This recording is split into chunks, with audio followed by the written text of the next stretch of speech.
नमस्कार दोस्तों, स्वागत है आपका एक बार फिर से मेरे चैनल रेडियोलॉजी टॉक में। आज का जो हमारा टॉपिक है वो बहुत ही दिलचस्प टॉपिक है। इसका नाम है, पहले तो हम समझते हैं चेस्ट अपाइकोग्राम होता क्या है। चेस्ट अपाइकोग्राम हम तब लेते हैं जब हमारे लंग्स यानी फेफड़े के ऊपरी भाग में, टॉप ऑफ द लंग्स यानी लंग्स के ऊपरी भाग में जब कोई एबनॉर्मेलिटी आती है, जैसे परफ्यूजन हो गया, इसमें हमारे लंग्स सिकुड़ने लगते हैं। तो ऊपर से जब सिकुड़ना शुरू होते हैं तो वहाँ पे हमें ब्लैक स्पॉट्स, जब एक्सरे हम करते हैं अपाइकोग्राम तो वहाँ ब्लैक स्पॉट्स दिखते हैं। लंग कैंसर के टाइम में हमें ब्लैक पैचेस दिखने लगते हैं। एयर भर जाती है तो एयर एक्सरे में ब्लैक दिखती है। ध्यान रखिएगा, एयर जो है वो एक्सरे में ब्लैक दिखती है। न्यूमोनिया के टाइम में हमें पैचेस दिखते हैं। तो ऐसे अलग अलग एबनॉर्मलिटीज है जब हम लेते हैं। तो ये जो मैंने आपको कुछ एबनॉर्मलिटीज बताई है, उन एबनॉर्मलिटीज के टाइम में अपाइकोग्राम एक्सरे बेस्ट एक्सरे है देखने के लिए। नॉर्मल चेस्ट एक्सरे हम कैसे लेते हैं?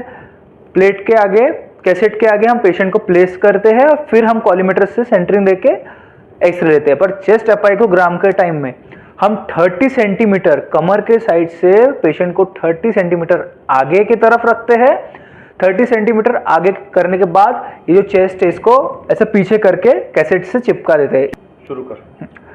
ये जो इमेज आपको दिख रही है ना, जहां लिखा हुआ है चेस्ट लॉर्डोटिक, यही है चेस्ट अपाइकोग्राम। इस तरीके से हम पेशेंट को 30 सेंटीमीटर कमर से आगे की तरफ रखते हैं और ऊपरी गर्दन का भाग यानी सर ये पीछे से रहता है कैसेट पे। तो इससे और सेंटरिंग जो है वो एकदम बीचों बीच रहती है हमारे चेस्ट के, यानी जेफिस्टर्नम पे, जिफॉइड प्रोसेस पे। तो इससे होता क्या है, हमारे लंग्स के ऊपरी भाग एक्सरे में कैप्चर हो जाते हैं। इसी को चेस्ट अपाइकोग्राम कहा जाता है। इसका दूसरा नाम है चेस्ट लॉर्डोटिक व्यू। जो न्यूमोनिया और परफ्यूजन, जब फेफड़ों में हवा भर जाती है तो उन सब चीजों के टाइम में, उन एबनॉर्मलिटीज के टाइम में ये व्यू लिया जाता है। चेस्ट अपाइकोग्राम की जो एक्सरे है, चेस्ट अपाइकोग्राम नॉर्मल चेस्ट एक्सरे की तरह नहीं लिया जा सकता। इसमें ये स्पेशल पोजीशन देना ही पड़ता है, तभी आप पेशेंट का अपाइकोग्राम एक्सरे ले सकते हैं। इसमें ट्यूबरकुलोसिस वगैरह भी आपको दिख जाता है।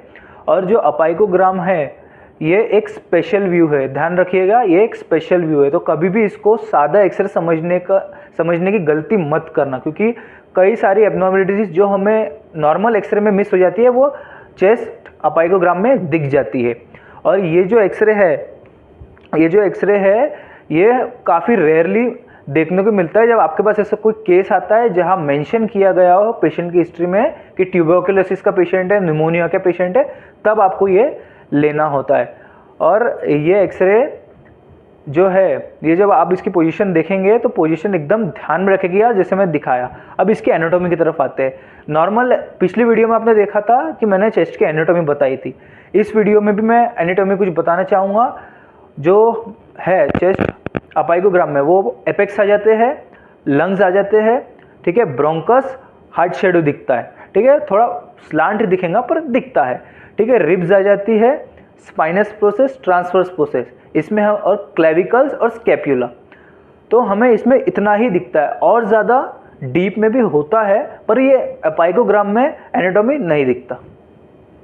तो अगर आपको हमारी वीडियो पसंद आ रही है, ये इन्फॉर्मेशन लगता है कि यूज़फुल है और आगे आप इसमें और भी कुछ सीख सकते हैं, तो हमारे चैनल पे एक लाइक कीजिए, एक सब्सक्राइब करिए और बेल आइकन दबाना मत भूलिएगा। और तो और ये जो इन्फॉर्मेशन है ये मैं आपके लिए बड़ी मेहनत से बनाता हूँ, तो इस वीडियो के लिए एक लाइक बनता है। आपका एक लाइक मेरे चैनल को सपोर्ट करता है। धन्यवाद।